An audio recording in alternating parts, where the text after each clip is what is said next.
ನೋಡಿ, ನೀವು ಶಾಲೆಗೆ ಹೋಗ್ತೀರಾ, ರೈಟ್? It's A question. ನೀವು ಶಾಲೆಗೆ ಹೋಗ್ತೀರಾ, ನೀವು ಆಫೀಸಿಗೆ ಹೋಗ್ತೀರಾ, ನೀವು ಮಾರ್ಕೆಟಿಗೆ ಹೋಗ್ತೀರಾ, ನೀವು ಡ್ಯಾಶ್ ಹೋಗ್ತೀರಾ, ರೈಟ್? ನೀವು ಶಾಲೆಗೆ ಹೋಗಲ್ವಾ? Negative, right? ನೀವು ಶಾಲೆಗೆ ಹೋಗಲ್ವಾ? ನೀವು ಶಾಲೆಗೆ ಹೋಗ್ತೀರಾ. ಸೊ ಪಾಸಿಟಿವ್ ಆ್ಯಂಡ್ ನೆಗೆಟಿವ್, ಸಕಾರಾತ್ಮಕ ಮತ್ತು ನಕಾರಾತ್ಮಕ. ನೀವು ಶಾಲೆಗೆ ಹೋಗ್ತಾ ಇದ್ದೀರಾ, ಇದು ಕಾಮನ್ ಕ್ವೆಶ್ಚನ್ಸ್. ನೀವು ಶಾಲೆಗೆ ಹೋಗ್ತಾ ಇಲ್ವಾ? ನೀವು ನಿನ್ನೆ ಶಾಲೆಗೆ ಹೋದ್ರಾ? ನೀವು ನಿನ್ನೆ ಶಾಲೆಗೆ ಹೋಗಲಿಲ್ವಾ? ನೀವು ನಿನ್ನೆ ಶಾಲೆಗೆ ಹೋಗ್ತಾ ಇದ್ದೀರಾ ಆಗಿದೆಯಾ? ಹೋಗ್ತಾ ಇದ್ರಾ? ನೀವು ನಿನ್ನೆ ಶಾಲೆಗೆ ಹೋಗ್ತಿರ್ಲಿಲ್ವಾ? ನೀವು ಅಥವಾ ನೀವು ನಾಳೆ ಶಾಲೆಗೆ ಹೋಗ್ತೀರಾ? ನೀವು ನಾಳೆ ಶಾಲೆಗೆ ಹೋಗಲ್ವಾ? ನೀವು ನಾಳೆ ಈ ಹೊತ್ತಿಗೆ ಶಾಲೆಗೆ ಹೋಗ್ತಾ ಇರ್ತೀರಾ? ನೀವು ನಾಳೆ ಈ ಹೊತ್ತಿಗೆ ಶಾಲೆಗೆ ಹೋಗ್ತಾ ಇರಲ್ವಾ? ಓಕೆ, ಸೊ ಇದೆಲ್ಲ ಟೈಮ್. ಇದು ನೀವು ಶಾಲೆಗೆ ಹೋಗ್ತೀರಾ, ಸಾಮಾನ್ಯವಾಗಿ ಶಾಲೆಗೆ ಹೋಗ್ತೀರಾ? ಹಾಂ, ನಾನು ಶಾಲೆಗೆ ಹೋಗ್ತೀನಿ. ನೀವು ಶಾಲೆಗೆ ಹೋಗಲ್ವಾ? ಇಲ್ಲ, ನಾನು ಹೋಗಲ್ಲ. ಓಕೆ, ಸೊ ಇದೆಲ್ಲ ಏನು ಟೈಮ್ ಸೂಚಿಸುತ್ತಿದ್ದು. ನೆನ್ನೆ ಹೋಗ್ತಾ ಇದ್ರಾ, ನಾಳೆ ಹೋಗ್ತೀರಾ, ಮೊನ್ನೆ ಹೋಗ್ತಾ ಇದ್ರಾ, ಇವೆಲ್ಲ ಹಾಗೆ ಬರುತ್ತೆ ಪ್ರಶ್ನೆಗಳು. ಓಕೆ, ಇಲ್ಲಿ ನೋಡಿ. ಹಾಗೆ ಅದಾದಮೇಲೆ ನೀವು ಶಾಲೆಯಲ್ಲಿ ಏನು ಕಲಿತೀರಿ? ಸೊ ಏನು ಸೇರಿಸಿದ್ದೀವಿ? ಹಾಯ್ ಫ್ರೆಂಡ್ಸ್, ಇದೊಂದು ವಿಶೇಷ ಸೂಚನೆ. ನಮ್ಮಲ್ಲಿ ಇದೀಗ ಆನ್ಲೈನ್ ಸ್ಪೋಕನ್ ಇಂಗ್ಲಿಷ್ ಕೋರ್ಸ್ನ ಹೊಸ ಬ್ಯಾಚ್ ಶುರುವಾಗಿದೆ. ನೀವು ಇನ್ಮೇಲೆ ಮನೆಯಲ್ಲೇ ಕೂತ್ಕೊಂಡು ಯಾವುದೇ ಟೆನ್ಷನ್ ಇಲ್ಲದೆ ಇಂಗ್ಲಿಷ್ ಮಾತಾಡೋದನ್ನ ಕಲಿಯಬಹುದು. ಸ್ನೇಹಿತರೆ, ಸ್ಪೋಕನ್ ಇಂಗ್ಲಿಷ್ ಮಾತ್ರ ಅಲ್ಲ, ನಿಮಗೆ ಇಂಗ್ಲಿಷ್ನ ಓದಲಿಕ್ಕೆ ಬರಲಿಕ್ಕೆ ಬರಲ್ಲ ಅಂತ ಇಟ್ಕೊಳ್ಳಿ. ಈಗ ಬರೀ ನಿಮಗೆ ಎಬಿಸಿ ಮಾತ್ರ ಗೊತ್ತು, ಅಥವಾ ಎಬಿಸಿ ಓದಿಲ್ಲ ಅಂತ ಇಟ್ಕೊಳ್ಳಿ. ಸೊ ಎಬಿಸಿ ಓದಿಲ್ಲ ಅಂತ ಪರವಾಗಿಲ್ಲ, ನಾವು ನಿಮಗೆ ಇಂಗ್ಲಿಷ್ನ ಬೇಸಿಕ್ ಇಂದಾನೆ ಓದಲಿಕ್ಕೆ ಮತ್ತೆ ಬರಲಿಕ್ಕೆ ಸಹ ಹೇಳ್ಕೊಡ್ತೀವಿ. ಸ್ನೇಹಿತರೆ, ಈ ಕೋರ್ಸ್ನ ಚಿಕ್ಕ ಮಕ್ಕಳನ್ನು ಹೊರತುಪಡಿಸಿ ಬೇರೆ ಯಾರು ಬೇಕಾದ್ರೆ ಈ ಕೋರ್ಸ್ಗೆ ಜಾಯ್ನ್ ಆಗಬಹುದು. ನಿಮ್ಮ ಕೆಲವು ಸ್ನೇಹಿತರೆ ತಡ ಯಾಕೆ ಈ ಸ್ಪೋಕನ್ ಇಂಗ್ಲಿಷ್ ಕೋರ್ಸ್ ಮತ್ತು English basic reading and writing ಕೋರ್ಸ್ನ ಜಾಯ್ನ್ ಆಗಬೇಕು ಅಂತ ಆಸಕ್ತಿ ಇರೋರು ಈ ಕೂಡಲೇ ನಿಮ್ಮ ಫೋನ್ ತೆಗೆದುಕೊಳ್ಳಿ ಹಾಗೂ ಇಲ್ಲಿ ಬರ್ತಿರುವಂತಹ ನಂಬರ್ಗೆ ಅಥವಾ ಕೆಳಗಡೆ ಬರ್ತಾ ಇರುವಂತಹ ನಂಬರ್ಗೆ ನೀವು ಕರೆ ಮಾಡತಕ್ಕದ್ದು ಅಥವಾ ವಾಟ್ಸ್ಆ್ಯಪ್ನಲ್ಲಿ ಸಂಪರ್ಕಿಸಿ ನಿಮ್ಮ ಹೆಸರನ್ನು ಏನು, ಎತ್ತ, ಹೇಗೆ, ಎಲ್ಲಿ, ಯಾರು, ಯಾರ್ದು, ಯಾವುದು, ಇವೆಲ್ಲ ಬರುತ್ತಲ್ವ ಪ್ರಶ್ನೆಗಳಲ್ಲಿ. ನೀನು ಶಾಲೆಯಲ್ಲಿ ಏನು ಕಲಿತೀಯಾ ಅಥವಾ ನೀವು ಶಾಲೆಯಲ್ಲಿ ಏನು ಕಲಿತೀರಾ? ಇಂಗ್ಲೀಷಲ್ಲಿ ಅದೊಂದು ಸಮಸ್ಯೆ ಇಲ್ಲ, ತೀಯಾ ಸಮಸ್ಯೆ ಇಲ್ಲ. ನೀನು ಪ್ರತಿದಿನ ಬೆಳಗ್ಗೆ ಎಲ್ಲಿಗೆ ಹೋಗ್ತೀಯಾ? ನೀನು ಡೈಲಿ ಏನು ಮಾಡ್ತೀಯಾ? ನೀನೀಗ ಏನು ಮಾಡ್ತಿದ್ದೀಯಾ? ಬೆಳಗ್ಗೆ ಏನು ಮಾಡಿದೆ? ಅದನ್ನು ಹೇಗೆ ಮಾಡಿದೆ? ನೀವು ಎಲ್ಲಿಗೆ ಹೋದ್ರಿ? ನೀನು ಎಲ್ಲಿಗೆ ಹೋದೆ? ನೀನು ಶಾಲೆಗೆ ಯಾಕೆ ಹೋದೆ? ನೀನು ಶಾಲೆಗೆ ಹೇಗೆ ಹೋದೆ? ನೀನು ಯಾರ ಜೊತೆ ಶಾಲೆಗೆ ಹೋದೆ? ನೀನು ಯಾರ ಜೊತೆ ಶಾಲೆಗೆ ಹೋಗ್ತೀಯಾ? ಸೊ ಹೋಗ್ತೀಯಾ, ಎರಡು ಬೇರೆ ಬೇರೆ ಸೆಂಟೆನ್ಸು ಅಲ್ವಾ? ಸೊ ಅದೆಲ್ಲ ಡೀಟೇಲು ನಮಗೆ ಇಂಗ್ಲೀಷಲ್ಲೂ ಗೊತ್ತಿರಬೇಕು. ಇದು ಮಾತ್ರ ಅಲ್ಲ, ಸುಮ್ಮನೆ ಜಸ್ಟ್ ನಾನು ಟ್ರೈಲರ್ ಅಷ್ಟೇ ಹೇಳಿದ್ರು, ಜಸ್ಟ್ ನಿಮಗೊಂದು ಟೀಸರ್. ಹಾಂ, ಈ ಥರ ಪ್ರಶ್ನೆಗಳನ್ನು ನಾವು ಇಂಗ್ಲೀಷಲ್ಲಿ ಕೇಳೋಕ್ಕೆ ಕಲಿಬೇಕು ಅಂತ, ರೈಟ್? ಅದಕ್ಕೆ ಸ್ಟ್ರಕ್ಚರ್ ಇದೆ. ಯಾಕೆ ಹಾಗೆ ಕೇಳಬೇಕು ಅನ್ನೋದು ಇದೆ. ಅಲ್ಲಿ ಡೀಟೇಲಾಗಿ ಹೋಗೋದಕ್ಕಿಂತ ಮುಂಚೆ ನಾವು ಸುಮ್ಮನೆ ಜಸ್ಟ್ ಇದನ್ನು ಇಂಗ್ಲೀಷಲ್ಲಿ ಹೇಗೆ ಕೇಳ್ಬೋದು ಅನ್ನೋದನ್ನು ನೋಡೋಣ. ಇಲ್ಲಿ ನೋಡಿ, ನೀವು ಶಾಲೆಗೆ ಹೋಗ್ತೀರಾ. ಇಲ್ಲಿ ನೀವು it doesn't matter in English. Okay, ನೀವಾದರೂ ತಾವಾದರೂ ಯು. ಓಕೆ, ಅಲ್ಲಿ do you go to school? ನೀವು ಶಾಲೆಗೆ ಹೋಗ್ತೀರಾ? Do you go to school? ನೀವು ಶಾಲೆಗೆ ಹೋಗಲ್ವಾ? Don't you go to school? Okay, so ಇಲ್ಲಿ ಹೋಗಲ್ವಾ, ಈ ಅಲ್ವಾ ಅನ್ನೋದು ಇಂಗ್ಲೀಷಲ್ಲಿ ಆಲ್ರೆಡಿ ನಾನು ಹೇಳಿದ್ದೀನಿ. ಕನ್ನಡದಲ್ಲಿ ಹೇಗಿರುತ್ತೆ ಹಾಗೆಯೇ ಟ್ರಾನ್ಸ್ಲೇಟ್ ಮಾಡೋಕ್ಕೆ ಟ್ರೈ ಮಾಡಬೇಡಿ. ನೀವು ಯು ಫಸ್ಟಿಗೆ ಹಾಕೋಬೇಕಾ? ಇಲ್ಲ. ಓಕೆ, ಸೊ ಯಾಕೆ ಹಾಕೋಬಾರ್ದು ಅನ್ನೋ ಅಂದರೆ ಇಲ್ಲಿ ಅಲ್ವಾ ಅಂತಿದೆ. ಅಲ್ವಾ, ಈ ಅಲ್ವಾ, ಅಲ್ಲ, ಇಲ್ಲ ಅಂತ ಬರೋದು ನೆಗೆಟಿವ್, ನಾಟ್ ಅಂತ ಬರುತ್ತೆ ಇಂಗ್ಲೀಷಲ್ಲಿ. ಅದನ್ನು ನಾವು ಫಸ್ಟಿಗೆ ಹಾಕ್ತೀವಿ ಇಂಗ್ಲೀಷಲ್ಲಿ, ಡೋಂಟ್. ಆಮೇಲೆ ಬೇಡ, ಮಾಡಬೇಡ,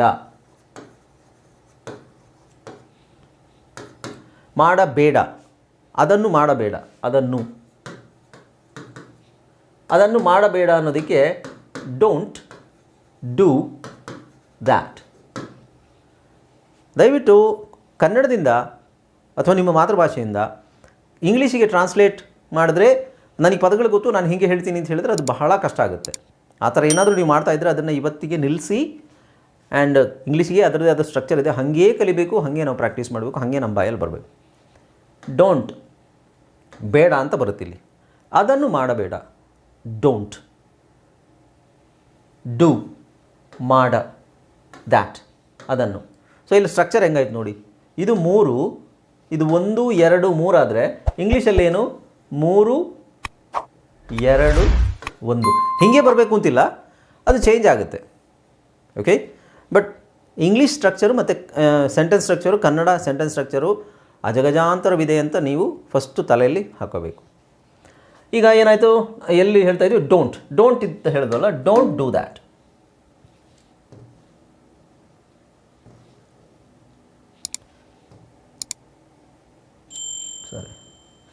ನೀವು ಶಾಲೆಗೆ ಹೋಗಲ್ವಾ?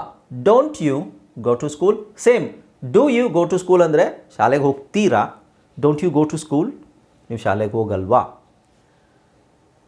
ನೀವು ಶಾಲೆಗೆ ಹೋಗ್ತಾ ಇದ್ದೀರಾ. Are you going to school? Sir ಇಲ್ಲಿ ಯಾಕೆ ಆರ್ ಬಂತು? ಅಲ್ಲಿ ಮೇಲೆ ಡೂ ಇದೆ, ಇಲ್ಲಿ ಕೆಳಗಡೆ ಡೋಂಟ್ ಇದೆ, ಇಲ್ಲಿ ಯಾಕೆ ಆರ್ ಬಂತು? ಅದ್ಯಾಕೆ ಅಷ್ಟೊಂದು ಆಶ್ಚರ್ಯಪಡ್ತೀರಾ? ಇಲ್ಲಿ ಬದಲಾಗಿಲ್ವಾ? ಇಲ್ಲಿ ಚೇಂಜಸ್ ಆಗಿಲ್ವಾ? ಆಗಿದೆ ತಾನೇ. ಹಾಗಾಗಿ ಅಲ್ಲೂ ಚೇಂಜಸ್ ಇರುತ್ತೆ. ಭಾಳ ಜನರಿಗೆ ಇಲ್ಲ sir, do, don't, are, is, am ಇದು ಬಹಳ ಕನ್ಫ್ಯೂಷನ್ ಇದೆ. ಸರ್ ಕನ್ಫ್ಯೂಷನ್ ಅಲ್ಲ, ತಿಳ್ಕೊಬೇಕಷ್ಟೆ. ಕನ್ನಡದಲ್ಲಿ ಇರೋಷ್ಟು ಕನ್ಫ್ಯೂಷನ್ ಇಂಗ್ಲೀಷಲ್ಲಿಲ್ಲ. ಬೇರೆ ಇಂಗ್ಲೀಷ್ನವರು ಕನ್ನಡ ಕಲಿಬೇಕು ಅಂದರೆ ಬಹಳ ಹರಸಾಹಸ ಮಾಡಬೇಕು. ಬಟ್ ನಾವು ಕನ್ನಡದವರು ಇಂಗ್ಲೀಷ್ ಕಲಿಬೇಕಾದ್ರೆ ಸ್ವಲ್ಪ ತಿಳ್ಕೊಂಡ್ರೆ ಸಾಕು. ಕನ್ನಡದಲ್ಲಿ ತೀನಿ, ತೀವಿ, ತಾರೆ, ತಾಳೆ, ತಾನೆ, ದೇ, ತೇ ಇವೆಲ್ಲ ಇದೆ. ಇಂಗ್ಲೀಷ್ ಅದು ಯಾವುದೂ ಇಲ್ವೇ? ಚೇಂಜ್ ಆದರೆ 1-2 ಚೇಂಜ್ ಆಗುತ್ತೆ ಅಷ್ಟೇ. ಓಕೆ. ಹಾಗೆ ನೀವು ಶಾಲೆಗೆ ಹೋಗ್ತಾ, ಇಲ್ಲಿ ಯಾಕೆ ತಾ ಬಂತು? ಇದೀರಾ, ಇಲ್ಲಿ ಯಾಕೆ ರಾ ಬಂತು? ದಿ ಯಾಕೆ ಬಂತು? ಇಲ್ಲಿ ಅದೇ ಬಂದಿರೋದು ಇಲ್ಲಿ. ಓಕೆ. ಸೊ ಆರ್ ಅಷ್ಟೇ ಸೇರಿರೋದು, ಅಲ್ಲಿ ಏನೇನು ಸೇರಿಕೊಂಡಿದೆ ನೋಡಿ. ಇಂಗ್ಲೀಷು ಸ್ವಲ್ಪ ನಮಗೆ ಈಸಿ ಅಂತ ಅನ್ಸೋದು ಯಾವಾಗ ಅಂದರೆ ಕನ್ನಡ ಕಷ್ಟ ಅಂತ ನಾವು ಅಂದ್ಕೊಂಡಾಗ ಮಾತ್ರ. ಓಕೆ. ಕನ್ನಡದಲ್ಲಿ ಹೋಗು ತಾ, ಇಲ್ಲಿ ತಾ ಬಂತು, ಇಲ್ಲಿಲ್ಲ ಅದು ತಾ, ಇಲ್ಲಿ ತಾ ಎಕ್ಸ್ಟ್ರಾ ಬಂದಿದೆಯಾ? ಆಮೇಲೆ ದೀರ, ದೀರ ದಾ ಒತ್ತು ಕೊಡದೇ ಇದ್ರೂ ಪರವಾಗಿಲ್ಲ, ದೀರ ಇವೆರಡು ಯಾಕೆ ಬಂತು? ಅದು ಎರಡು ಬಂದಿರೋದಕ್ಕೆ ಇಲ್ಲಿ ಆರ್ ಅಂತ ಬಂದಿದೆ. ನಿಮಗೆ ಇಲ್ಲಿ ಗೋ ಇರೋದು ಗೋಯಿಂಗ್ ಆಗಿದೆ. ಓಕೆ. ಇಷ್ಟೇ ವ್ಯತ್ಯಾಸ. ಇದನ್ನು ಕರೆಕ್ಟಾಗಿ ತಿಳ್ಕೊಂಡ್ರೆ ಸಾಕು. ನೀವು ಶಾಲೆಗೆ ಹೋಗ್ತಾ, ಅಗೇನ್ ತಾ ಇದೆ, ಇಲ್ವಾ ಇದೆ.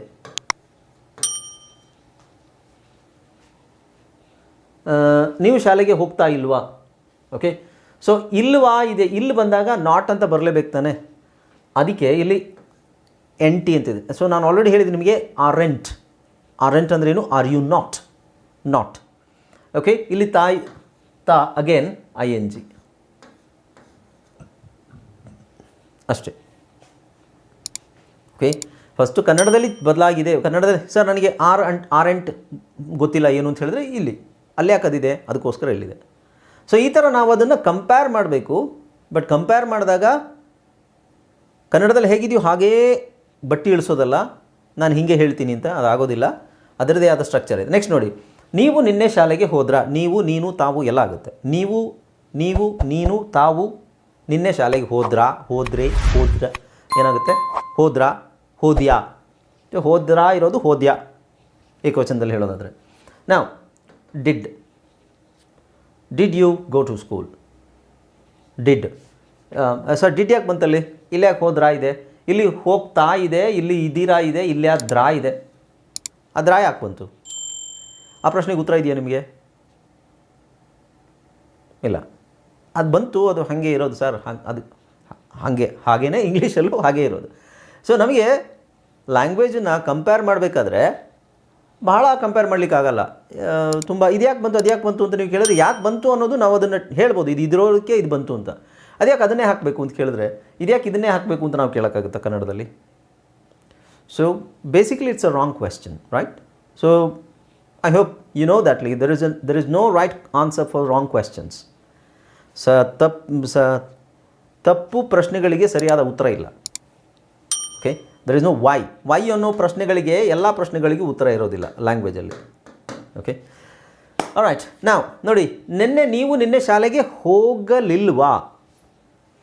ಡಿಡಂಟ್. ಅಗೇನ್ ಇಲ್ವಾ ಬಂತ. ಸೊ ಅದಕ್ಕೆ ನಾಟ್ ಬರಬೇಕು. ಹೋಗಲಿಲ್ವಾ? Didn't you go to school? ಬರೀ ಗೋ ಟು ಸ್ಕೂಲ್, ಶಾಲೆಗೆ ಹೋಗುವುದು ಮಾತ್ರ ಇಟ್ಕೊಂಡಿದ್ದೀವಿ ಇಲ್ಲಿ. Didn't you go to school? ನೆನ್ನೆ ನೀನು ಶಾಲೆಗೆ ಹೋಗಲಿಲ್ವಾ?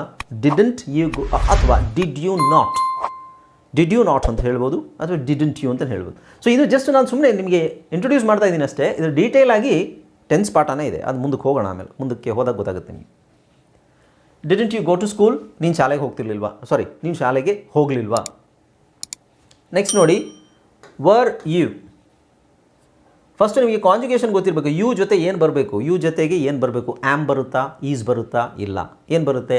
ವರ್ ಬರುತ್ತೆ, ಆರ್ ಬರುತ್ತೆ, ರೈಟ್? ಆ ಮಿಸ್ಟೇಕ್, ಅದು ಬೇಸಿಕ್ ಮಿಸ್ಟೇಕ್, ಅದನ್ನು ಮಾಡಬಾರ್ದು. ಓಕೆ, ನೀವು ನಿನ್ನೆ ಶಾಲೆಗೆ ಹೋಗ್ತಾ ಇದ್ರಾ ಅಥವಾ ನೀನು ನಿನ್ನೆ ಶಾಲೆಗೆ ಹೋಗ್ತಾ ಇದ್ಯಾ. Were you going to school yesterday. ನಿನ್ನೆ ನಾನು ನೋಡಿದೆ ನೀನು ಎಲ್ಲ ಹೋಗ್ತಾ ಇದ್ದೆ.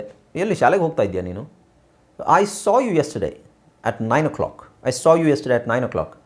Where were you going? Were you going to school? Where were you going? ಎಲ್ಲಿ ಹೋಗ್ತಾ ಇದ್ದೆ. ಎಲ್ಲಿ ಹೋಗ್ತಾ ಇದೆಯಾ ಅಂದ್ರೇನು? ಈಗ ಎಲ್ಲಿ ಹೋಗ್ತಾ ಇದೆಯಾ ಅಂತ. ಎಲ್ಲಿ ಹೋಗ್ತಾ ಇದ್ದೆ?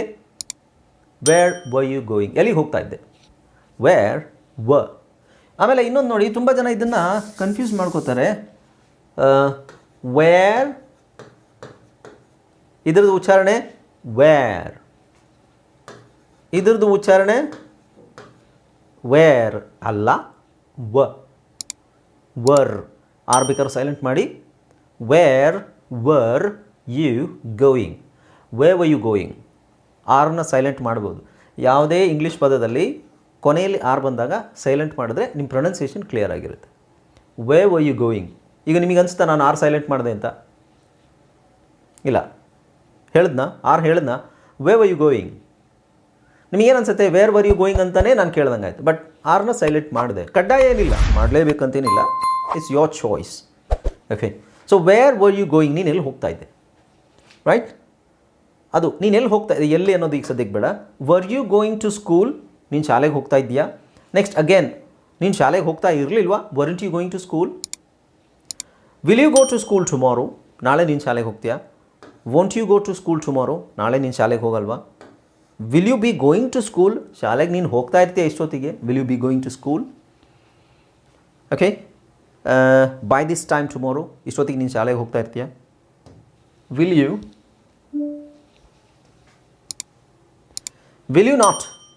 Not be going to school. So ಇವೆರಡು ಸೆಂಟೆನ್ಸ್ ಇದೆಯಲ್ಲ, ಇದು ಸ್ವಲ್ಪ ಅಡ್ವಾನ್ಸ್ ಲೆವೆಲ್ಲು, ಬೇಸಿಕ್ ಲೆವೆಲಲ್ಲಿ ಇದು ತಲೆ ಕೆಡಿಸ್ಕೋಬೇಡಿ. ಸೊ ಇವೆರಡು ಸೆಂಟೆನ್ಸ್ ನಿಮಗೆ ಬರ್ದಿದ್ರೂ ಪರವಾಗಿಲ್ಲ, ಬಟ್ ಉಳಿದಿರೋದೆಲ್ಲ ಒಂದಷ್ಟು ಲೆವೆಲಿಗಾದರೂ ಗೊತ್ತಿರಬೇಕು. Okay, so this is how ನಾವು ಇವು ಪ್ರಶ್ನೆಗಳು. ಇವು ಪ್ರಶ್ನೆಗಳು.